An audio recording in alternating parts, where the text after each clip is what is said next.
मुख्यमंत्री के निर्देशों के बाद अब सोमवार को सिर्फ जनता की सुनवाई करेंगे सचिव। डीएम और अधिकारियों को मीटिंग में बार बार न बुलाने के भी दिए गए निर्देश।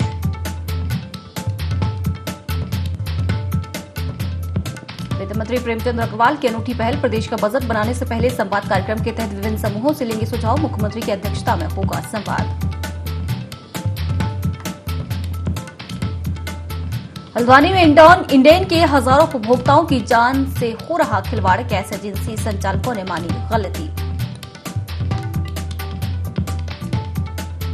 प्राइवेट स्कूलों की मनमानी से परेशान अभिभावक। शिक्षा विभाग ने लिया अभिभावकों की समस्या का चिन्हीकरण कर भेजे जा रहे हैं तमाम स्कूलों को नोटिस। दाह में 17 और 18 मई को भारी बारिश का अलर्ट। मौसम विभाग ने बारिश के साथ तेज हवाओं के लिए जारी किया येलो अलर्ट।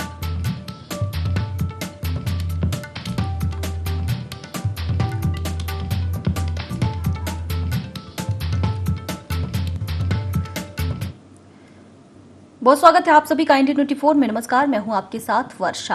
देहरादून से बड़ी खबर। मुख्यमंत्री पुष्कर सिंह धामी का आज के कार्यक्रम 4 बजे नैनीताल पहुंचेंगे। मुख्यमंत्री 4:15 बजे राज्य अतिथि गृह नैनीताल में आयोजित बजट पर संवाद कार्यक्रम में शामिल होंगे। राज्य अतिथि गृह नैनीताल में विश्राम करेंगे सीएम पुष्कर सिंह धामी के कार्यक्रम हम आपको बता रहे हैं। 4 बजे नैनीताल पहुंचेंगे मुख्यमंत्री। तो 4:15 बजे राज्य अतिथि गृह नैनीताल में आयोजित बजट पर संवाद कार्यक्रम में शामिल होंगे। राज्य अतिथि गृह नैनीताल में विश्राम करेंगे सीएम। देहरादून से बड़ी खबर। मुख्यमंत्री पुष्कर सिंह धामी के आज के कार्यक्रम हम आपको बता रहे हैं। 4 बजे नैनीताल पहुंचेंगे। 4:15 बजे राज्य अतिथि गृह नैनीताल में आयोजित बजट पर संवाद कार्यक्रम में शामिल होंगे। और इसी खबर पर ज्यादा जानकारी के लिए हमारे साथ संवाददाता कैलाश विष्ट जुड़ चुके हैं। कैलाश जी, मुख्यमंत्री पुष्कर सिंह धामी के आज के कार्यक्रम। देखिए, मैं आपको बता दूं कि वर्षा, मुख्यमंत्री का जो आज का कार्यक्रम था, सबसे पहले आज देहरादून में एक भद्रराज जो मंदिर है, बहुत ही सिद्ध ये मंदिर माना जाता है भद्रराज देवता का। यहाँ पर एक मेले का आयोजन आज होना था, जो सुबह 11:30 बजे ये जो कार्यक्रम था, इसमें मुख्यमंत्री आज मुख्य अतिथि के रूप में यहाँ पर मौजूद रहे। यहाँ पर पहुंचे, पूजा अर्चना की और उसके बाद जो स्थानीय जो लोग हैं, स्थानीय जो ग्रामीण वहाँ के जो ग्रामीण इलाके हैं, उन लोगों के लिए इस मेले का आयोजन किया गया। इसके बाद आज यहाँ से वो रवाना हो चुके हैं नैनीताल के लिए और 4 बजे एक कार्यक्रम आयोजित होना है। ये राजस्व से जुड़ा ये कार्यक्रम होगा और सबसे बड़ी बात, ये पहला ऐसा कार्यक्रम है जिसमें वित्त मंत्री द्वारा इस वक्त 2 कमेटी बनाई गई है, खासतौर पर उन तमाम उद्योगपतियों की जो राजस्व देते हैं सरकार को। तो 2 यहाँ पर गढ़वाल मंडल और कुमाऊं मंडल में कार्यक्रम होने जा रहा है, जिसमें नैनीताल में कार्यक्रम होगा और यहाँ पर जो राजस्व मंत्री है, वित्त मंत्री जो है, वो भी यहाँ पर मौजूद रहेंगे। और उद्योगपतियों को इस कार्यक्रम में निमंत्रण दिया गया है, क्योंकि राजस्व वो देते हैं, टैक्स वो देते हैं। तो किस तरीके से सरकार उनसे टैक्स के रूप में यहाँ पर उनको राहत दे सकती है, इन तमाम मांगों पर चर्चा भी होगी, जिसमें मुख्यमंत्री मौजूद रहेंगे। इसके बाद एक और कार्यक्रम नैनीताल में ही है, लगभग 4:15 बजे जो कार्यक्रम है। इसके अलावा जो आयोजित बजट को ही लेकर ये संवाद होने वाला है और रात को ही उनका जो विश्राम है वो नैनीताल में रहेगा। अच्छा, चलिए, बहुत शुक्रिया कैलाश हमारे साथ जुड़ने के लिए। तो सीएम पुष्कर सिंह धामी के आज के कार्यक्रम हम आपको बता रहे हैं।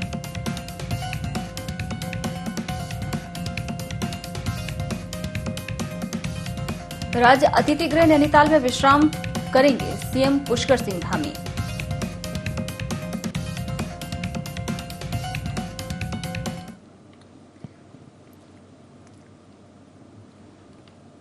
और बड़ी खबर देहरादून से है। वित्त मंत्री लेंगे प्रतिनिधि समूहों से सुझाव। बजट 2022-23 के लिए सीएम की मौजूदगी में सुझाव लेंगे। नैनीताल क्लब में मुख्यमंत्री धामी की मौजूदगी में लिए जाएंगे सुझाव। गढ़वाल में देहरादून और कुमाऊं मंडल के नैनीताल में होगा संवाद कार्यक्रम। बजट को लेकर प्रतिनिधि समूहों के सदस्यों की अपेक्षाएं और सुझावों पर वार्ता होगी। तो ये बड़ी खबर हम आपको बता रहे हैं। नैनीताल में क्लब में मुख्यमंत्री धामी की मौजूदगी में सुझाव लिए जाएंगे। गढ़वाल में देहरादून और कुमाऊं मंडल के नैनीताल में संवाद कार्यक्रम होगा। बजट को लेकर प्रतिनिधि समूहों के सदस्यों की अपेक्षाएं और सुझावों पर वार्ता होगी। तो देहरादून से बड़ी खबर। वित्त मंत्री लेंगे प्रतिनिधि समूहों से सुझाव। बड़ी खबर हम आपको बता रहे हैं। बजट 2022-23 के लिए सीएम की मौजूदगी में सुझाव लेंगे। नैनीताल क्लब में मुख्यमंत्री धामी की मौजूदगी में सुझाव लिए जाएंगे। और इसी खबर पर ज्यादा जानकारी के लिए हमारे साथ संवाददाता कैलाश विष्ट जुड़ चुके हैं। कैलाश, सुझाव पर वार्ता की जाएगी? बिल्कुल, देखिए, जो बजट 2022 और 23 को लेकर जो बजट सरकार द्वारा बनना है, उसको लेकर जो वित्त मंत्री हैं, वित्त मंत्री ने कल ही यहाँ पर एक बयान जारी किया था, जिसमें उन्होंने साफ तौर पर ये कहा है कि बजट बनाने से पहले इस वक्त सरकार सुझाव लेगी उन तमाम उद्योगपतियों के जो टैक्स यहाँ पर देती है। और इसके लिए 2 मंडल, जो गढ़वाल और कुमाऊं मंडल, 2 मंडल उत्तराखंड में है वर्षा। और पहला कुमाऊं से इसकी शुरुआत हो रही है, यानी नैनीताल में संवाद कार्यक्रम होगा, उसके बाद देहरादून में संवाद कार्यक्रम को रखा जाएगा। और जो प्रतिनिधि समूह हैं, जो सदस्य हैं, उनकी क्या अपेक्षाएं सरकार से हैं, उसके बाद वो क्या सुझाव सरकार को देंगे, इन तमाम बातों पर अमल करते हुए ही सरकार, खासतौर पर जो वित्त मंत्री हैं, वो बजट को उन तमाम बातों को रखते हुए बजट बनाया जाएगा। और सबसे बड़ी बात यह है कि इस वक्त की पहली बार ये पहल की है उत्तराखंड गवर्नमेंट ने, जिसमें मुख्यमंत्री भी मौजूद रहेंगे। आज से पहले कभी भी सुझाव नहीं लिए जाते हैं। आज से पहले लगातार यही होता था कि जो भी सरकार आती थी, जो भी वित्त मंत्री होते थे, वो बजट तैयार कर लेते थे। लेकिन इस वक्त इस सुझाव को, इस पहल को लोगों को भी काफी उम्मीद है, क्योंकि उनका भी यहाँ पर सुझाव जब बजट में जाएगा तो जाहिर तौर पर लोगों की जो अपेक्षाओं के मुताबिक बजट बन पाएगा और लोगों को काफी राहत मिलेगी। अच्छा जी कैलाश जी, बिल्कुल हमारे साथ बने रहिए, अपडेट आपसे खबरों को लगातार लेते रहेंगे।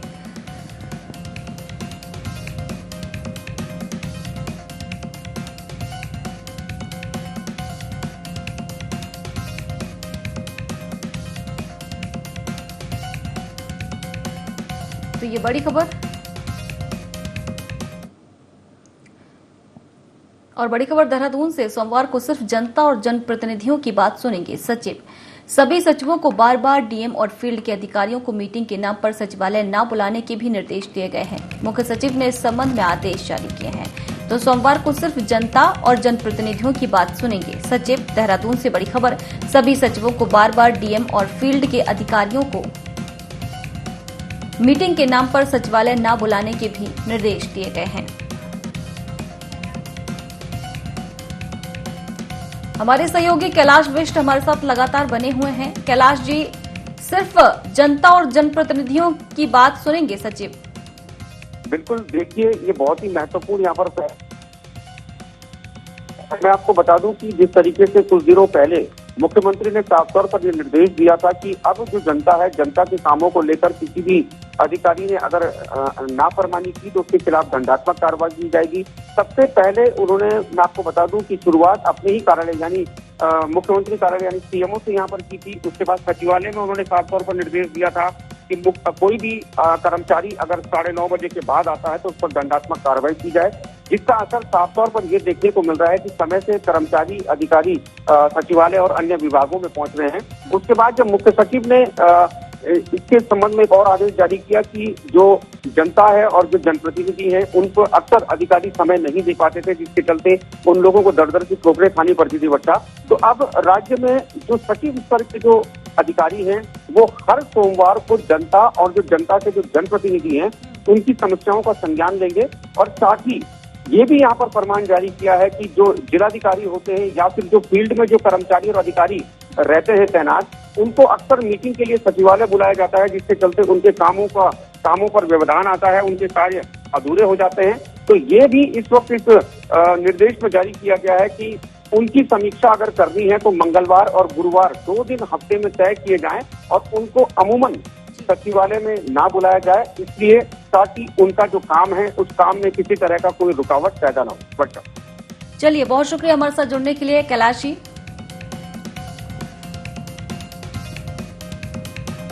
तो जनता के काम में कोई रुकावट ना हो, इसी के सचिव अब जनता और जनप्रतिनिधियों से मीटिंग करेंगे।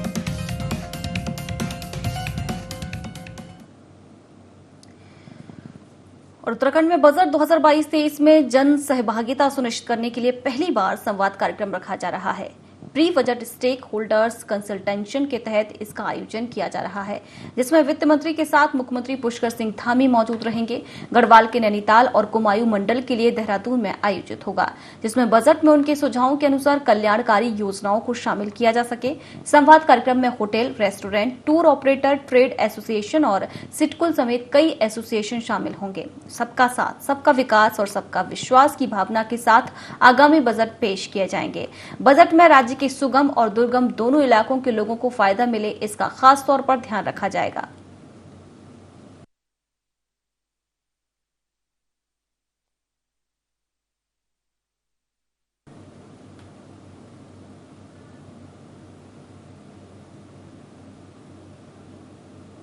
हल्द्वानी कुमाऊं के पुलिस उप महानिरीक्षक नीलेश आनंद भरने ने कहा कि पुलिस अधिकारी लोगों की समस्याओं को देखते हुए महीने के पहले शनिवार को मुख्य चौराहों पर थाना दिवस लगाकर लोगों की समस्याओं का समाधान करें। साथ ही क्राइम की दृष्टि से संवेदनशील क्षेत्रों में कभी-कभी रात्रि चौपाल भी लगाए। मुख्यमंत्री के निर्देश पर डीआईजी श्री भरने ने फील्ड में तैनात पुलिस अधिकारी कर्मचारियों को जनहित में कार्य करते हुए जनता से जुड़ने और जनता एवं जनप्रतिनिधियों आदि से समन्वय स्थापित करने को कहा है। उन्होंने कहा कि जनता और पुलिस के मध्य संवादहीनता कम किया जाना जरूरी है। साथ ही उन्होंने कहा कि कार्यालय में अधिकारी अपनी उपस्थिति में जनता से मिलने का समय निर्धारित करें, साथ ही पीड़ित की समस्या का समयबद्ध और गुणात्मक तरीके से निस्तारण करें। कुमाऊं मंडल में समस्त अधिकारियों को निर्देशित किया गया है कि जनता के बीच और आपकी दूरी कम हो, आप समन्वय बनाए, जनता की समस्याओं को डायरेक्ट सुने, मौके पे निस्तारण करें। तो इसके लिए जो कहा गया है कि जो है आप हर शनिवार को, महीने के प्रथम शनिवार और अंतिम शनिवार को जो है मुख्य चौराहों पर थाना दिवस लगाए, वहीं पे आमने सामने मौके पर इस समस्याओं का निस्तारण करें। आप ऑफिस में उपलब्ध रहे, अपने सीयूजी नंबर लोगों को फ्लैश करें, थाने के आगे अपने बोर्ड लगाकर जो है वो अपने नंबर वहाँ फ्लैश करें हर थाने के आगे। आप जनता के बीच में जाए, रात्रि चौपाल लगाए, गांव में रात्रि विश्राम करें गांव में, और लोगों के साथ जो है वहाँ पर उनकी समस्याएं सुने। पीड़ित की जो बड़े मामले संगीन होते हैं उनका पीड़ित का दरबार लगाए। थानों में जन संवाद कार्यक्रम करते रहेंगे तो पब्लिक आपको सीधे बताती है जन संवाद के माध्यम से।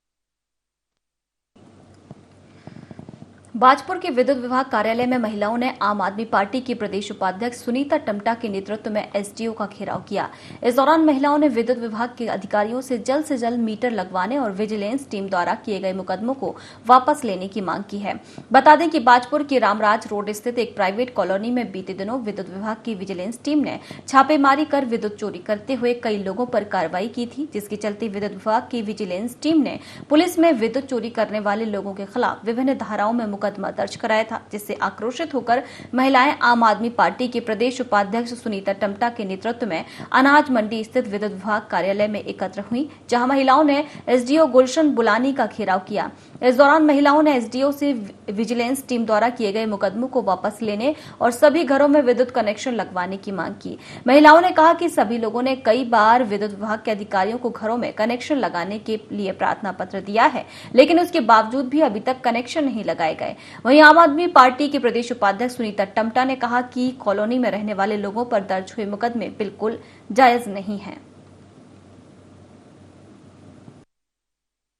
हमारी मांग है कि जो कॉलोनी के लोग हैं उन पे जो जुर्माना किया गया है वो कम किया जाए, क्योंकि ये उनके ऊपर अन्याय जैसी वाली बात होगी। क्योंकि देखिए, इन्होंने कई बार पहले भी अपना मुद्दा उठाया था कि वहाँ पे उस कॉलोनी में ट्रांसफार्मर की सुविधा हो और घर घर जो है वो मीटर लगे, लेकिन उनकी कोई सुनवाई नहीं हुई। तो एक तरीके से उनके साथ धोखा हुआ है और मैं चाहती हूँ कि हमने अधिकारी जी से यही बात की है कि उनका जो जुर्माना है वो कम कर दिया जाए, माफ कर दिया जाए और वहाँ पे सबके घर में मीटर लगा दिया जाए, और सब सहयोग करने के लिए तैयार है सारे कॉलोनी वाले। अधिकारी ने हमें आश्वासन भी दिया है, अधिकारी जी ने, कि जो भी कार्रवाई है, सरकारी कार्रवाई है, वो करी जाएगी। हमारी मांग सर यही है कि हमारे घर में मीटर लगना चाहिए, क्योंकि ऑलरेडी हम इसका बिल पहले बहुत बार दे चुके हैं और कॉलोनी के ओनर जसबीर सिंह संधू वही देते हैं। सर वो तो जैसे पूरी कॉलोनी से इकट्ठा करके हम उनको देते थे। पिछले साल हमने उनको 85,000 रुपए दिए हैं, और उससे पहले भी वो जैसे कभी किसी से 5, कभी किसी से 6 ऐसे करके हम देते रहे हैं उनको। रॉयल गार्डन के पीछे जो कॉलोनी निर्मित की गई थी, वहाँ पर लगभग तकरीबन सभी मकानों में विद्युत चोरी की जा रही थी, इस वजह से विजिलेंस और हमारे द्वारा संयुक्त रूप से कार्रवाई की गई है और उनको जो है विद्युत चोरी में पकड़ा गया है। लेकिन इनके द्वारा ये कहना है कि इनको जो धोखा हुआ है या इनके मालिक द्वारा पैसे लिए जाते, तो ये इनका पर्सनल मामला है। इसकी ना तो विभाग को कोई जानकारी हो, ना ही कोई विभागीय नियम के तहत। देहरादून से बड़ी खबर, उत्तराखंड आएगी केंद्र की टीम, ग्लेशियर्स की स्थिति की करेगी समीक्षा। 4 दिन गढ़वाल मंडल में अलग अलग जगहों पर करेगी समीक्षा। 19 से 23 मई तक उत्तराखंड में रहेगी टीम। केदारनाथ में नदी के वातावरणीय फ्लो का भी करेगी निरीक्षण। उत्तराखंड आएगी केंद्र की टीम। देहरादून से बड़ी खबर हम आपको बता रहे हैं, ग्लेशियर्स की स्थिति की समीक्षा करेगी। 4 दिन गढ़वाल मंडल में अलग अलग जगहों पर समीक्षा करेगी। 19 से 23 मई तक उत्तराखंड में टीम रहेगी। केदारनाथ में नदी के वातावरणीय फ्लो का भी निरीक्षण करेगी। तो देहरादून से बड़ी खबर, उत्तराखंड आएगी केंद्र की टीम। और इसी खबर पर ज्यादा जानकारी के लिए हमारे साथ हमारे सहयोगी कैलाश विष्ट जुड़ चुके हैं। कैलाश, सहयोगी टीम आएगी उत्तराखंड? जी बिल्कुल, देखिए मैं आपको बता दूं कि जो केंद्रीय जल संसाधन विकास मंत्रालय है उसने एक टीम गठित की है जिनका प्रस्तावित कार्यक्रम 19 से 23 मई तक उत्तराखंड में रहेगा। और सबसे बड़ी बात कि गढ़वाल मंडल में ही ये कार्यक्रम रहेगा, लेकिन गढ़वाल मंडल की अलग अलग जगहों पर ये टीम जाएगी जहां पर ग्लेशियरों की स्थिति की समीक्षा करेगी और उसके बाद अपनी रिपोर्ट केंद्र को सौंपेगी। उसके अलावा मैं आपको ये भी जानकारी दे दूं कि केदारनाथ में जो नदी का जो वातावरण है, खासतौर पर जिसको फ्लो हम कह सकते हैं, उसका यहाँ पर जायजा लिया जाएगा। क्योंकि केदारनाथ में जो आपदा 2013 के बाद आई थी, तब से केंद्र और राज्य सरकार बहुत ज्यादा संजीदा केदारनाथ को लेकर है। खुद प्रधानमंत्री लगातार केदारनाथ के निर्माण कार्यों की खुद मॉनिटरिंग पर्सनली यहाँ पर करते हैं। तो टीम का यहाँ पर जाना भी प्रस्तावित है। ग्लेशियरों की जो मॉनिटरिंग है, ग्लेशियरों के पिघलने खिसकने की जो बातें हैं, ग्लेशियरों में जो झील के जो ब्लास्ट है, आपदा प्रबंधन की टीम ये तमाम समीक्षाएं करेगी। क्योंकि जिस तरीके से अगर कोताही अगर बरती जाए और इनकी अगर समीक्षा नहीं होती है तो कोई अनहोनी हो सकती है। इसीलिए कि कोई अनहोनी ना हो, इसीलिए ये टीम को यहाँ पर भेजा जा रहा है केंद्र की तरफ से। और जो भी यहाँ पर त्रुटियां होंगी, उन त्रुटियों की यहाँ पर तुरंत यहाँ पर केंद्र को सूचना दी जाएगी। साथ ही जो राज्य सरकार है, राज्य सरकार को भी इसकी प्रतिलिपि सौंपी जाएगी। बहुत शुक्रिया कैलाश जी हमारे साथ जुड़ने के लिए।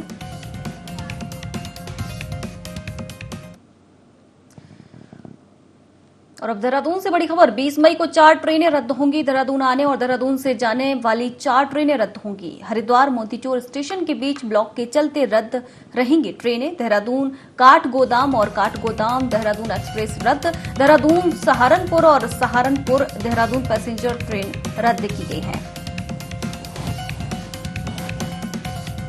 तो ये बड़ा अपडेट हम आपको बता रहे हैं। हरिद्वार मोतीचूर स्टेशन के बीच ब्लॉक के चलते रद्द रहेंगी ट्रेनें। काठगोदाम देहरादून एक्सप्रेस रद्द की गई है। देहरादून काठगोदाम रद्द की गई है। देहरादून सहारनपुर और सहारनपुर देहरादून पैसेंजर भी रद्द की गई है।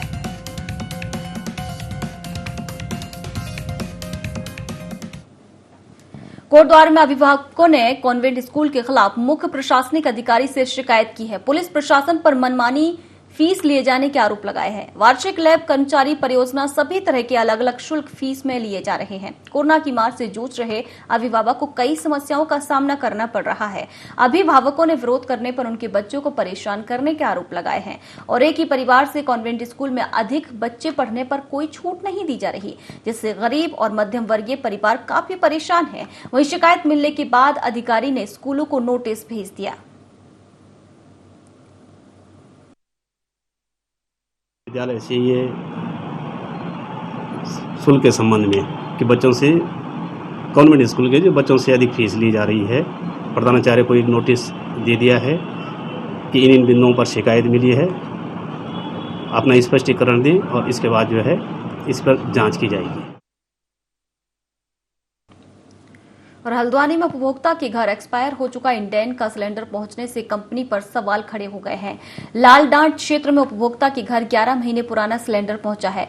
उपभोक्ता की जान के साथ खिलवाड़ किया जा रहा है और इस पर gas agency manager Ravi Mehra ने इसे पेंट करने के दौरान चूक बता दिया और साथ ही कहा कि प्लांट से रोजाना 200 से 300 सिलेंडर गोदाम में पहुंचते हैं।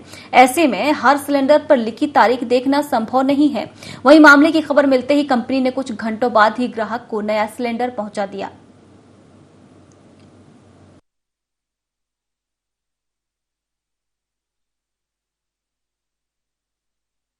संज्ञान में मामला आया था हमारे द्वारा कहने के लिए कि ये सिलेंडर एक्सपायरी डेट का है, वो B21 दिख रहा था उन्हें। एक्चुअल में जब उसको देखा गया तो वो B27 था, 21 था ही नहीं एक्चुअल में, क्योंकि जो ये सिलेंडर हैं पूरा प्लांट हेड से पूरा हमारा जो हल्दू चौड़ में बड़ा ब्रॉटिंग प्लांट है वहाँ से पूरे चेक होके आते हैं। ऐसा नहीं है कि मतलब बगैर चेक हुए उन्होंने हमें भेज दिए, हमारे पास आ गए। उसमें जो था वो थोड़ी सी प्रिंटिंग मिस्टेक थी, वो उसी समय उन्होंने कहा और उसी समय बदलवा भी दिया गया। वो हमारे द्वारा देखा भी गया तो एक्चुअल में B27 था। ये जो सिलेंडर होता है, इसका जो लोहा होता है, ये वैसे एक्सपायर नहीं होता है। इसकी टेस्टिंग ड्यू डेट होती है 5 साल बाद इसको रीटेस्ट किया जाता है।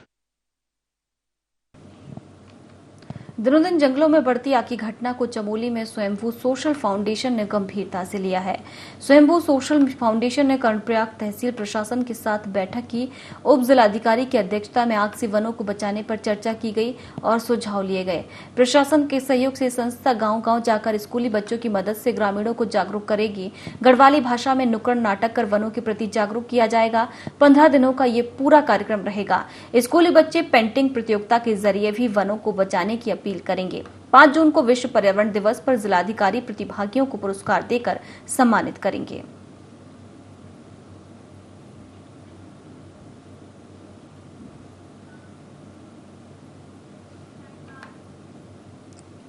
एक बार फिर नगर निगम की काहली और अनदेखी का खामियाजा हल्द्वानी के लोगों को भुगतने को मजबूर होना पड़ा। अभी बरसात का सीजन दूर है, मानसून का आना बाकी है, लेकिन नगर निगम द्वारा नालों की सफाई न करने और नालों में अतिक्रमण होने से गुरुवार रात हुई चंद मिनटों की बारिश में लाइन नंबर 1 का नाला चौक हो गया, जिसके कारण लाइन नंबर 1 में से दर्जनों गोदामों में गंदा पानी भर गया और लाखों का सामान खराब हो गया। तूफान में कई गोदामों की छत भी उखड़ गई। जब पत्रकारों की टीम ने मौके पर पहुंचकर दुकानदारों से बात की तो उन्होंने नगर निगम के अधिकारियों पर अनदेखी का आरोप लगाते हुए नाले के अतिक्रमण पर कार्रवाई न करने का आरोप लगाया है। दुकानदारों ने बताया कि पूरी रात उन्होंने नाले का गंदा पानी बाहर निकालने में गुजार दी, फिर भी सामान को नुकसान से नहीं बचा सके।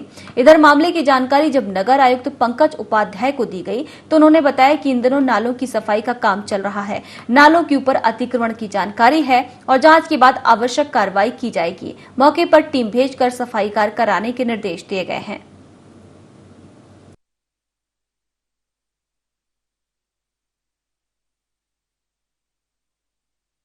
ये अतिक्रमण का बहुत ही ज्यादा, जब भी बारिश आती है अक्सर पानी यहाँ भर जाता है। इसमें कोई भी कोई सी कार्रवाई ही नहीं करता है कि यहाँ कोई कार्रवाई होती हो। यहाँ कोई सुनवाई नहीं है भाई साहब। 4 से 5 लाख रुपए का नुकसान हो गया है। सर हमारा तो नुकसान बहुत ही हो गया। ये पानी पूरा नाले का हमारी दुकान में ही घुस गया, पूरा अंदर जाके पूरा ग्राउंड में पानी हो रहा है। बिल्कुल एकदम बेहिसाब पानी है। रात 4 बजे तक हम सफाई करने में लगे रहे, कोई नगर निगम कोई कार्रवाई, एक अधिकारी नहीं आए। यहाँ पे बिगाड़ वालों ने वहाँ गए थे, अभी तक कोई अधिकारी यहाँ नहीं आया, अभी पहुंचा ही नहीं कोई भी। एक नाला बहता है, पीछे एक बड़ा नाला बहता है सोसाइटी से बिल्कुल पीछे लगा हुआ, जिसमें ऊपर रामलीला ग्राउंड से लेके पूरा बनबुलपुरा का उधर का पानी आता है। वो नाले के ऊपर क्या कार्रवाई हो रही है वो तो नगर आयुक्त को ही आजकल वो लगे हुए हैं, उन्हीं को ज्यादा पता होगा। मेरा अभी तो आप अनुमान है 50,000 का हुआ है। अभी भी हम लगे पड़े सफाई कर रहे हैं। बाकी आप देख ही सकते हैं ये सब चीजें क्या है हालात, और अभी भी आकलन सही से कह नहीं सकते। जब तक पूरा सफाई नहीं होगी उसके बाद ही बता पाएंगे। ये वर्षा मानसून पूर्व बारिश हुई है और अभी 1 हफ्ते पहले हमारा नालों की सफाई का टेंडर खुल गया और नालों की सफाई काम शुरू हो चुका है और कार गोदाम से नीचे की ओर नालों की सफाई हो रही है।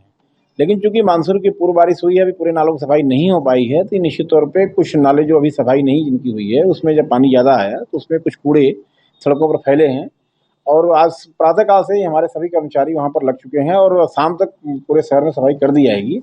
एक विशेष प्रकरण आया है, ये जो हमारा सोसाइटी की ज़मीन है जो हमारे मंगल पड़ाव में, वहाँ कोई दीवार टूटने की सूचना प्राप्त हुई है। दीवार टूटकर नाले का गंदा पानी कैंपस में आ गया है। तो अभी मेरे पास जानकारी मिली थी, मैंने अपने इंस्पेक्टर को भेजा है टीम के साथ और अभी 1-2 घंटे के अंदर वहाँ भी सफाई कर दी जाएगी।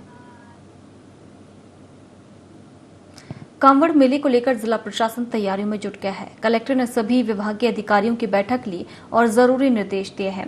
अधिकारियों से कांवड़ पटरी और कांवड़ यात्रा की सड़कों का निरीक्षण कर 1 सप्ताह के अंदर सर्वे रिपोर्ट मांगी है।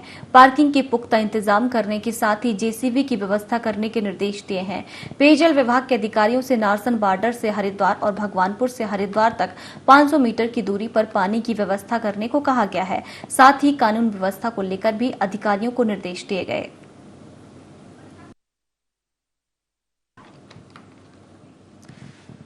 फिलहाल खबरों में इतना ही। ताजा अपडेट्स के लिए बने रहिए IND24 के साथ। नमस्कार।